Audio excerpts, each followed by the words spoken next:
Yitzhak, thank you. Let me expand on that a little bit more, because certainly understand living in America at this point, where rationality does not seem to determine policy choices, right? So, given what's been going on in our country for a number of years. Also, Uh, and there are other factors, such as the internal Islamic world battle between Shias and Sunnis, the realigning that's going on in that regard. How does that, who's on which side right now? Fill us in again about the players, and how Israel, right. yeah? Yeah, so that's pretty simple in the sense you have the um, Shiite axis. That's Iran, its proxies, Lebanon, Syria, who are beholden to Iran, and the Alawites are sort of a syncretic type of Shiite. That's, and Yemen, all of whom, that's sort of one world. When they talk about the we, for them, that's the we. Now, within that framework, they make alliances across lines. So they made alliances with the Hamas in Gaza and with the Hezbollah Shiites. So they're their people. Then you have the Muslim Brotherhood orientation, which today is dominated by Turkey, the Ottoman Empire, and it has Turkish national goals, but also this idea of the Muslim Brotherhood, and that exists as an opposition in Turkey, as the majority party in Turkey, they control Turkey, as the opposition party in Egypt, in Jordan, as the illegal opposition party in Saudi Arabia, who are repressed by the government, and of course the Hamas is one of the major stakeholders in that world, which is why the Hamas operational headquarters is located in Turkey. And the guy who last week shot up the air at one of the gateways into the Temple Mount near the Kotel and killed a young South African immigrant had been going back and forth to Turkey for a while. So that's Turkey. Then you have the more, I would say, the conservative or status quo parties in the Arab world, which is Egypt, Jordan, Saudi Arabia, and the Emirates, the UAE. Qatar, by the way, belongs to the Islamicist group, to the Hamas group, and to the Turks. But so you have those groups, the Saudi Arabians, UAE, Egypt, Jordan, Saudi Arabia, all of whom are in some level or another in collaborating with Israel, some of whom now have peace agreements with Israel, throw in Morocco as well. And they're sort of the status quo parties among the Arab world who see the Muslim Brotherhood as a threat to their rule. Some are more open, more liberal, most are not. The King of Jordan goes to Oxford and could have a very nice conversation with us about philosophy, but you don't want to fall into the clutches of his Secret Service. And then there's the other group. The fourth group is Al-Qaeda, the jihadistim, the Islamic Jihad, who collaborate with the Hamas, collaborate with the Iranians, but they're really a different philosophy. They're connected to the Taliban, and this is Al-Qaeda, ISIS, who are still, who are at the moment in the underground in most places except for Afghanistan, but they're still there, and they are players at some level or another. Complicated? Complicated. So, but again, putting it into schematically, the question that Warren typed in the chat before, does Israel still need to go it alone against Iran, is an interesting question, given the number of people in the Arab world, the number of regimes in the Arab world that would like to take Iran down a notch. There must be a lot of covert, and even not so covert, collaboration going on. There seems to be a lot of, stuff going on under the radar. I'm sure there's, I'm just trying to be logical. It makes sense that they have good intelligence sources, which they will, if they share with us is very good.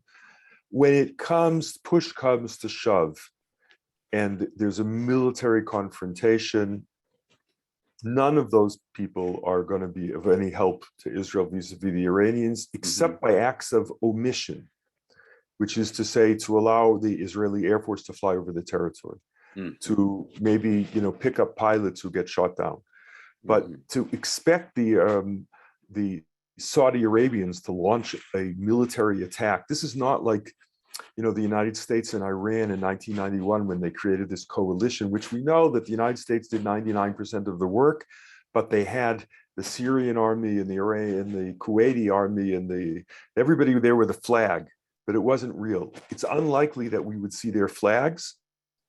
What we will see is they're cheering from the sidelines, but we have to remember they're going to be on the sidelines, which is why in military terms, when we talk about Israel going it alone or not, it's the United States that's really our fundamental ally, and even that's within limits. Whether the United States would see this as valuable for itself to do that, that's the big question. One of the big questions in Israel, and I'm sure it's a conversation that's, if it takes place, it's taking place behind very closed doors.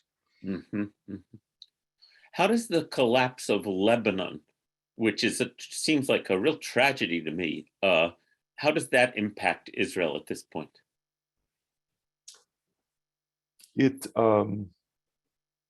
Again, it could be good and it could be bad. If it prevents the Hezbollah from operating in Lebanon on Iranian behalf with a free hand, then it's good for Israel. Because remember, the Iranians, the Hezbollah emerged from the war in Syria with a very professional army, with one of the most highly trained, most experienced armies in the world, more experienced than the Israeli army in terms of really hard combat. Certainly the regular Israeli army. It's been a while since we've been fighting those kinds of wars. The Hezbollah has been at war for the last 8 years in Syria. They lost a lot of soldiers, but they gained a tremendous amount of experience. So would it be conceivable for them to attack under the border, the tunnels that they built, and attack? There's always this fear that they're going to take over an Israeli town. So has that threat decreased or increased because the standing of the Hezbollah in Lebanon has deteriorated?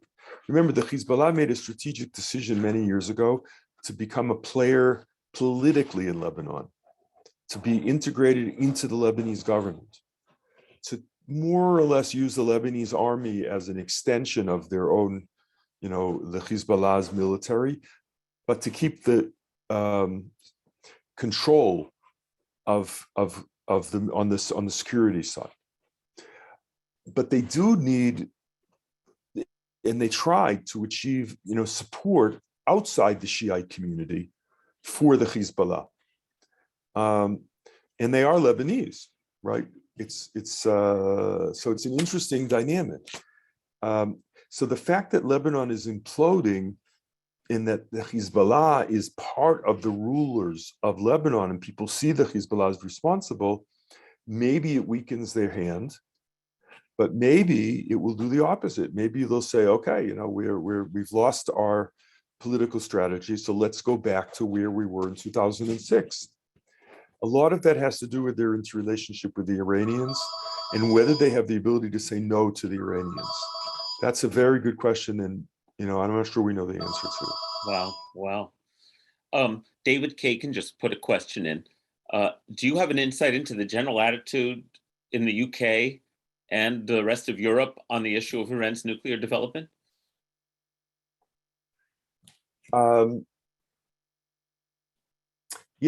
The government of the UK right now, and for that matter, the French government, are more hardline vis-a-vis Iran than they've been in the past. Partly because they don't have Trump anymore, and anything Trump had done would have been, would be incredibly unpopular. So I think there's sort of an assumption, maybe I'm projecting my own feeling, which is that if Biden says it's necessary, maybe they're more likely to buy into it. Mm-hmm. Second of all, they actually watch this stuff and they know how dangerous the Iranians are. I don't think they have illusions about the Iranians. And thirdly, because they know that the hard work is going to be done either by Israel or by the United States. Mm-hmm. They're not. So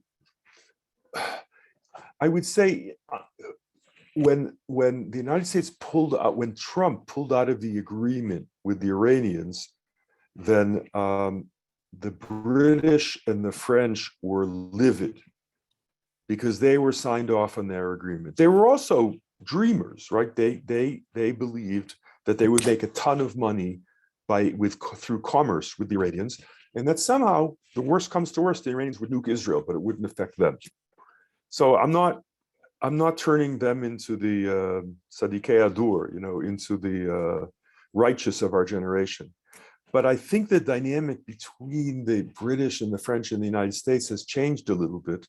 And one of the results are that when Israelis, like for instance, the British last week declared that the Hezbollah was a terrorist organization, including its political arm, which they had never done in the past.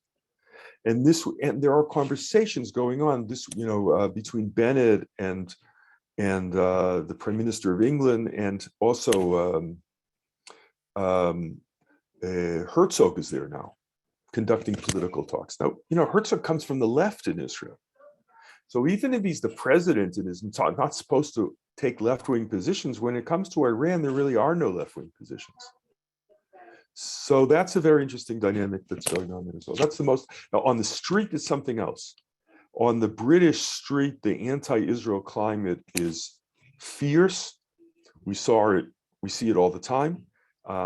Britain, Ireland, countries that are under the British cultural impact, the left wing in England is challenging the fundamental right of the Jewish people to have its own state. And that's become part of the regular discussion and dialogue. The anti-Semitism in the Labour Party, yes, it's partly hating Jews, but it's mostly hating Israel. And that's certainly part of the dynamic. But right now, the government's coming from the other side. Let me turn back to domestic politics in Israel.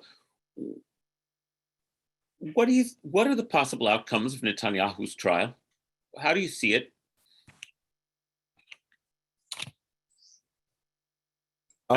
Just prognosticate. It's interesting because the trial raises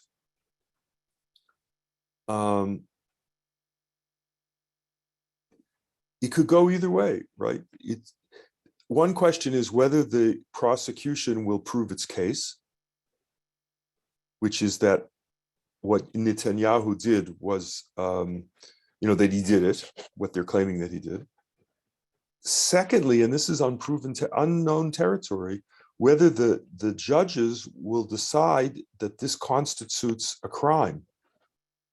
The fact that Netanyahu was trading, evidently, when he's being accused of I think the worst accusation is that he was using his regulatory power in ways that made certain news outfits make a lot of money in exchange for positive coverage. Now, there's never been a case where the manipulation of government power in order to get positive news coverage has been seen as bribery, not in Israel and not elsewhere.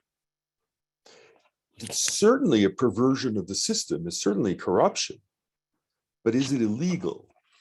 Is it something, and this is a good question. I don't know exactly the answer to it. And I don't know if anybody does. Now, the prosecutors clearly believe that this is beyond the pale, that it perverted the system, and that Netanyahu should answer for his crimes.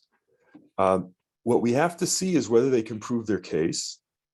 And that has to do with all sorts of technicalities also. If their witnesses will stand up, if they'll find contradictions, whatever, and whether the judges, when push comes to shove, will convict him. Now, then there's the political implications. Will this be the end of the Netanyahu era, or will the nature of the condemnation or of the verdict be something that will incite a lot of Israelis to feel that he was victimized unjustly? And then there'll be, remember the story of Plateau Sharon?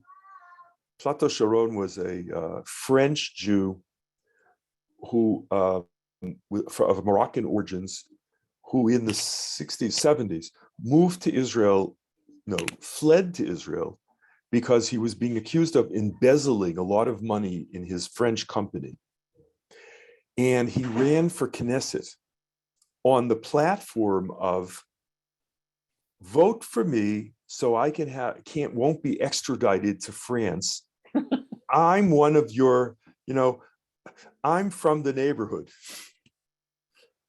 Plateau Sharon won 2 seats in the Knesset. He only had one person running. He won 2 seats.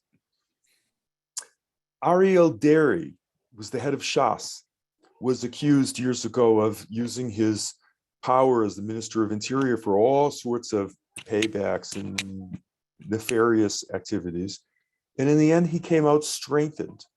So here you have this question that goes to the question of the legitimacy of the judicial system in the eyes of the public. Those are good questions. Now, if Netanyahu is seen as the only person who can be the savior of Israel, that's one situation. If the members of the Likud are willing to vote, to rise up and get rid of him and change, for him to lose a primary, it would almost make the whole thing academic. In other words, if he were to retire or lose a primary, then I think people would say, why are they wasting so much money on this trial? Let's just forget about it. And that's also, because then remember, there are plea agreements that take place in these contexts as well. And if he were to sign one, it would end his political career, but maybe it would keep him out of prison. And there is a history of Israeli prime ministers being in prison. So that's the best I can tell you. Oh, thanks. That's helpful. By the way, I'm not trying to monopolize the conversation. If anyone wants to, has a question, but I do want to bring us, so please interrupt me, but we'll spend a few more minutes together. I do want to come back to what seems to me like an astonishing sea change in Israeli politics that you spoke to before about this coalition. And from what I've been reading, it seems like Yair Lapid maybe gets a fair amount of credit for this, along with Bennett, which is that there is an Arab Israeli party in the government for the first time in 70 years. They're in the coalition. They're not in the government. In the coalition. Yeah. Am I overstating from my Americanness the momentousness of that? Look, at one level, it's huge. On the other level, it's not permanent. And one of the big question is, when what constitutes today the Israeli right, well, that's hard to say, but the Likud and the Religious Zionist Party, were they to once again get a majority, what would happen then? Now, it's ironic, right? Because they're using this. There's pictures everywhere in all the newspapers of Bennett and Abbas together, of how many laws are not being passed because the Arabs are against it. It's like this. Look what they've done. They've brought the Arabs in, and now the country's being run by the Arabs. On the other hand, Netanyahu himself would have done the same thing. So that's like the dirty little secret. Yeah, I think it is, if it changes the mentality of both Jewish Israelis and Arab Israelis, it could be very positive. Remember, in last May, we had a civil war on the streets, and Jewish neighbors and Arab neighbors were at each other's throats. No, I'll say it again. Arab neighbors were throwing, Molotov cocktails into the homes of their Jewish neighbors. This is serious stuff. Synagogues were being burned. And the Hamas, of course, was inciting all of this. And yet you have responsible Arab politicians who did and are doing now everything they can to lower the flames. I think the Arab populations, the biggest challenge right now is the anarchy on the streets, and the fact that there's so many weapons in the hands of Arab criminal gangs, and that the police have tremendous trouble finding people who. I mean, there was a guy who recently was invited as a guest to a wedding, walked into the wedding, and blew away another wedding guest with a gun, walked out of the wedding, and nobody's willing to testify against him. Now, partly that's because of this fear of being seen as a collaborator with the Israeli, police, and partly it's being afraid of being killed by these criminal gangs. The state of Israel has not yet found a way to solve this problem, but the Arab political leadership recognizes that it's their problem too. It creates very interesting dynamics. For instance, often you'll hear the Arab politicians saying, why don't the Israelis use the Shin Bet, the Shabak, use the intelligence services? Why don't they close off neighborhoods and come in and go house to house looking for illegal weapons? That's in our interest. Those weapons are used against us. And yet, to do that, the laws have to be changed, because the laws in Israel don't allow the police to conduct searches based on geographical proximities. You can't do a sweep of a neighborhood.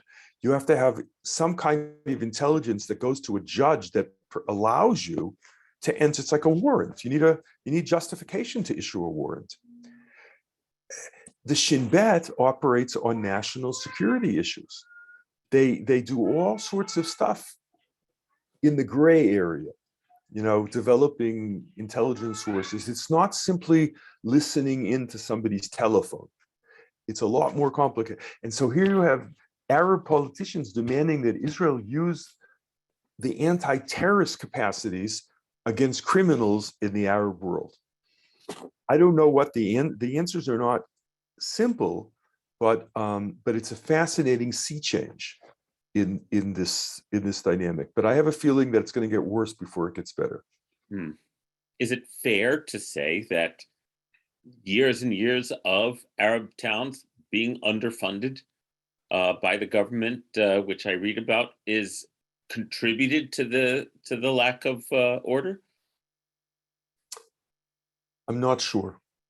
I mean, clearly that's true, but on the other hand, the government's doing a lot to try to change. Well, I know, that. and I understand that's why Mansour Abbas wanted to be in the government. He wants but to it also, improve. right. Yeah. But it also has to do with the nature of the politics within the Arab sector, which are, chamulati. They are organized around extended families. A lot of, I'd say, nepotism. Mm-hmm. They don't work exactly along the same lines that we're used to. Plus, there are general problems with the disposition of land, and I think land is probably more of a question. But I'll tell you the truth, I was thinking about this recently. I think we have a very serious problem that has to do with the fact that, look, in America, you have more or less the principle is equality under the law, negating the concept of separate but equal, and fundamentally having a society as a melting pot,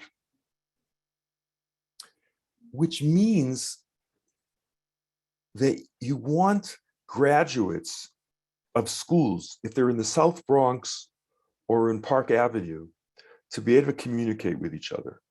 If the parents are Chinese or Hispanic or Black or Thai or Vietnamese or Episcopalian WASPs or Jews, you assume that they can be in the same classrooms, and when the administrators give out the rooming assignments, that they can mix and match. You know, everybody comes. We're all Americans here. There is that dynamic. It doesn't work smoothly, obviously. Clearly, the socioeconomic elements. I'm not taking anything away with the difficulty of America in this. But the problem in America is usually the lack of integration, not over-integration. I just read an article also in the New York Times about Minnesota, you know, has this radically segregated school system. Now, Israel, but that's in Hebrew where you say, you know, b'diavad, not lechatchila. It's not a priori, it's after the fact. It's not supposed to work that way. Whereas in Israel, it is supposed to work that way, because there is not here the ideology of a melting pot. There's an effort to create a dialogue among Jews and Arabs, but not to blot out those identities and turn it into a third identity called Israelis. Now, maybe we need to do that, and we have to think through what that would mean. But for instance, if we were to say, okay, we know that the most successful Arabs in the Israeli political system, legal system, communication system, economic system are all graduates of Jewish high schools. So let's get rid of the Arab high schools. Let's integrate all the high schools. So you'll have 80% Jewish, 20% Arab. They'll all work in Hebrew, and the Arabic will be the language, the first language of 20% and the second language of 80%. But ultimately, it's the country will operate in Hebrew the way America operates in English. But of course, if we were to do that, we would be destroying the cultural autonomy of the Arab population, and we don't want to do that, and they don't want to do that. So how you balance these questions, it's a very, very serious challenge. Yeah, so I think there's an economic element here. There's also an element of national identity. There's also an element of, but in many ways, the situation is vastly better than we could have imagined. But and ironically, it was the mixed cities that exploded, not the segregated cities, right? Nazareth didn't explode. Even Upper Nazareth didn't explode, although it's a mixed city. But Lud, Yafo, and Akko did. Here, I would, however, say there's something that is valuable to think about, which is that the neighborhoods that rioted particularly in Lod, at least, were economically depressed, both for Jews and for Arabs. They're at the peripheries of the periphery. And I think maybe that's something we have to think about, that poverty is connected to this stuff. Certainly when you have two populations living in proximity to each other. So maybe that's going to, when we run programs, we're going to try to look at that issue. I think it matters. Great. We're going to close soon. Warren asks, where are the weapons in the Arab sector coming from in these gangs? It's mostly stolen from the Israeli army. Mm-hmm. Mm-hmm. Or smuggled across the border. Last week, they arrested twice. They ambushed smuggling gangs that were smuggling weapons from Jordan. Mm-hmm. They come across from Egypt. Mm-hmm. But a good number have been stolen from the Israeli army too. Thanks. And Paula has a question, which, Paula, I think we can clarify. Paula says, weren't the problems in the mixed cities exacerbated by the intentional influx of settler families? And Paula, I'll just say that no, the mixed cities we're talking about are within the pre-1967 borders of Israel.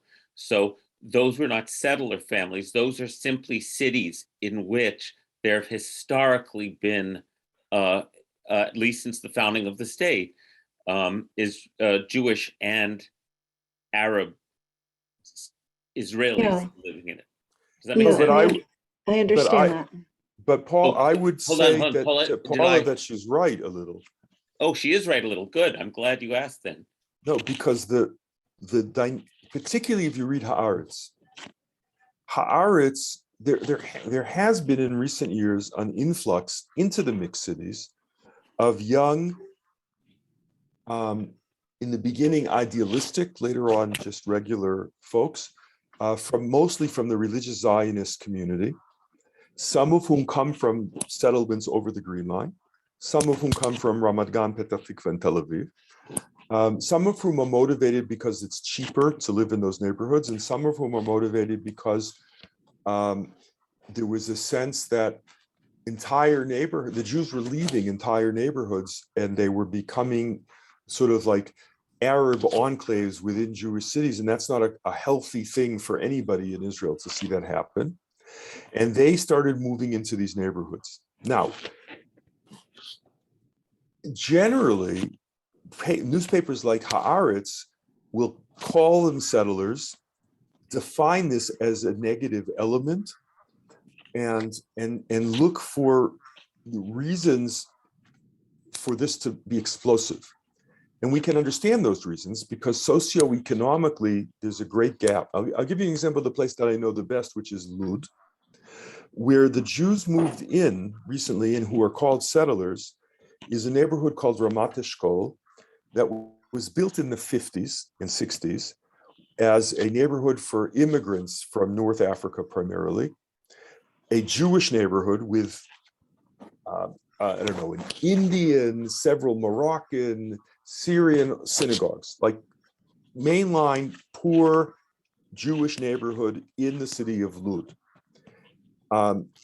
In the last 15 years, there has been development of people building houses. The neighborhood essentially was abandoned by its middle class residents, leaving behind poor Jews. It's sort of like a Lower East Side kind of story. Ethiopians, single families, new immigrants who didn't have the means, a lot of elderly. Into this mix come a bunch of these religious families who look, talk, and pray like they are settlers in the West Bank. That's like they're externally, that's what they look like. And they say, this is not healthy. We need to move in and make this a better neighborhood. And we have to also say that it's not healthy for the state of Israel that neighborhoods that were Jewish lose all of their Jews and become sort of exterritorial, for that Israel Jews can't walk around, won't be safe for them. So they start moving in. I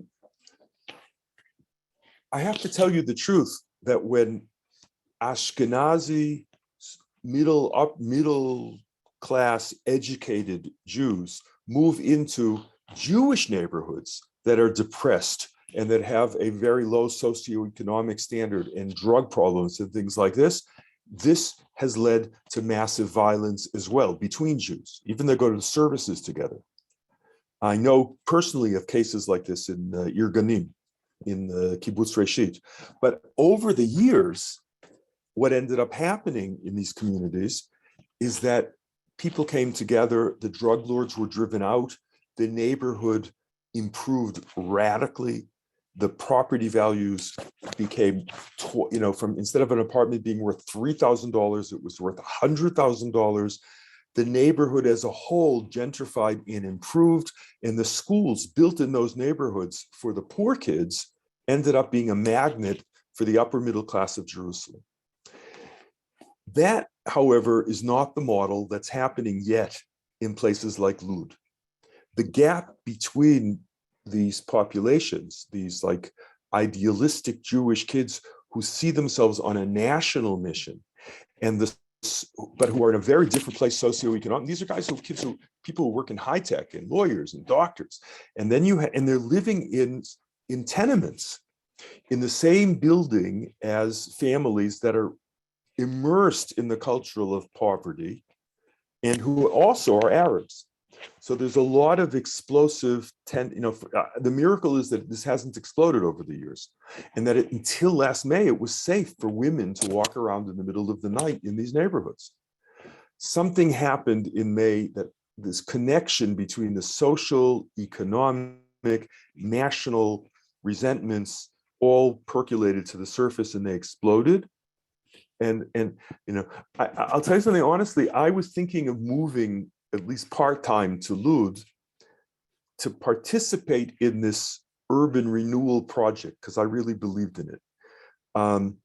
It's not so simple for personal family reasons, but I'm a little hesitant because I need the goal of the community that's doing this, that's intervening this way, to improve the lot of everyone in the community, not just to make it a Jewish, to have an Israeli flag everywhere, but and here I would say Israel as a Jewish state has a responsibility that there not be poor neighborhoods at all. Jews, Arabs, it doesn't matter. And that's, I think, has to be the direction that we go in, that it's not at all a simple task.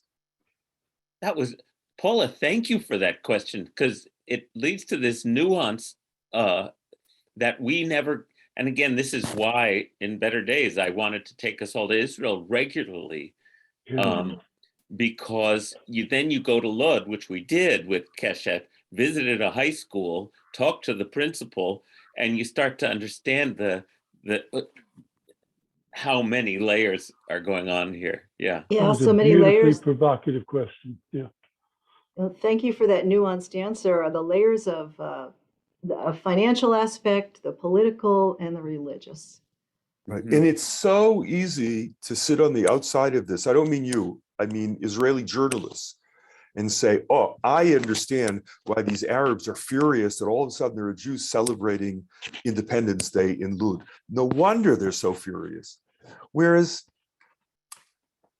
I think it's a much more legitimate question to ask, why is the project renewal, which improved the at least physical appearance of most of the development towns in Israel going back to the 70s, hasn't really been done in these neighborhoods in Lud? When I was in those neighborhoods, I went into the buildings and I see these families, and I have to say they're young, they're idealistic, they think they're doing something right. The Jewish families think something very important, and they have decent relations with the Arabs in their buildings. On the other hand, the buildings themselves, unlike what happened with my friends in Ir Ganim, in this other neighborhood that I mentioned earlier, where you had an urban kibbutz set up in the middle of one of Israel's poorest neighborhoods, and they changed the Jewish neighborhoods. They changed the whole dynamic. I don't have the sense that they're changing the dynamic for everybody, even at the extent of the buildings. Like if you walk into a building and all the lights in the stairway are broken, that's something that anyone living in that building would gain from if they would make it better for everybody. And they're not there. I mean, it's complicated. It's there's a lot going on, and it's really radically different cultures. That's another element. But we know that in America also. We're talking about significant issues. Okay. So Yitzhak, you have to get to your in-laws, and it's 20 after 7 by you. So we should wrap up. I just see that Susan asked the question about the percentage of Israelis. Why don't you address that? What percentage of Israelis would be in favor of two states? And then I know you well. You need to get out the door. I know. So if you give me a minute, I'll call all the Israelis and ask them. That's a possibility. Look, there's no real answer because, to be honest, it all depends on who's asking a question, how the questions are being asked. And I'll tell you a strange story about this. One of my professors and a friend was in charge of asking this question in these public opinion polls that go all the time. It's called the Peace Index. How many Israelis are in favor of the two states? He noticed something very interesting. He noticed that on the one hand, the majority of Israelis are in favor of the two-state solution. And on the other hand, the majority of Israelis are in favor of annexing the Jordan River Valley and large chunks of the West Bank. He said, this doesn't make any sense. So I called him and I said, it's all about how you define the two-state solution. If two states means what the Palestinians say it means, which is an Israeli withdrawal to a border that's 9 miles wide in Netanyahus and 4.5 miles wide in Jerusalem, the division of Jerusalem, the right of return, most Israelis are against it, without any question. But the Palestinians, and to a large extent, the international community, that's how they define the two-state solution. If you define the two-state solution maybe the way the Trump plan did, which is you say, okay, Israel's going to withdraw from 70% of the West Bank and hold on to the Jordan River Valley and most of the settlements, and it's going to be a division that reflects the demography and it reflects Israeli security. I mean, honestly, I have a hunch that plan was, I'm pretty much certain who wrote the plan, right? And it came from a perspective of Israelis that said, yes, we accept two states in principle. No, we don't accept the territorial dimensions that the Palestinians and the international community to attach to that two states. So there can be a compromise, but it has to be a different compromise. So under those circumstances, I would say most Israelis are willing, are in favor. But there's also a significant number of Israelis who will say that any two-state solution is suicidal because look at what happened in Gaza. There we have another state. What happens when it's run by people who are willing to sacrifice their own populations in order to make political, look at the Iranians. That's also, that's a good, when the national leadership thinks more about its ideologies or its religious fanaticism or its self-interest as a leadership than it does what the good of the people is, then that's a very dangerous situation. And for that to be our neighbor, so here, part of the question is, if we knew for sure that a Palestinian state was going to be democratic with human rights and act in a responsible, mature way, yeah, wow, and educate its people not to hate us, that would be great. Until we get there, that's why these are open questions in Israel. Thank you, Yitzhak. Thank you, You're welcome. everybody. Chanukah Sameach to everybody. Yes, and happy Hanukkah I hope to to get all. to visit you all in Woodstock at some point. I threatened a couple of weeks ago. Yeah, I and was hoping you'd unable to get get here. there. And next Sunday, we're We'll hearing find a from way. Kayla. Great. We have another session on popular culture in Israel. That should be much more. That'll be much more fun. Believe me. I know, but this is really important. We get lulled by the headlines to thinking in two schematic ways, in my opinion. So thank you, Yitzhak. If anybody, amazing fun. I'm good. If any of you tape this and you can send me access to it, well, maybe it will give me the. Send, and we forgot to press record. I am ashamed to admit until you were already part way in, but we have part of it. That's fine. It'll help me make some. Maybe I'll get some articles out of it. We'll post it. We'll post it. Thank you very much. All right. All right. Everybody, Chanukah Sameach to everybody. Happy Chanukah. Okay. And enjoy the snow. It's Bye. a pleasure, Yitzhak. My pleasure too. Okay. Bye, Susan. So long, everybody. Now I'm Thanks, seeing Ellen. who's here, actually. That's great. Oh, yeah. Nice to Take see a look. old friends. Yeah, Barbara. Wow. You still selling the magnets? Ellen is Thank you, waving. Yitzhak. All right. We have to do this and then have bagels and food That's all right. or Oh, no, Zoom. Shivas and rye, that would be fine too. I know. In the I know. winter. We're missing it. All right. Good night, everybody. Okay, Bye. bye. Chag Sameach. Thanks, Latkes Sameach. Sifganiot. Yes, I can, not for me, but you can. not for you, Yitzhak. Yeah, Right. Take care. bye. So long, everybody.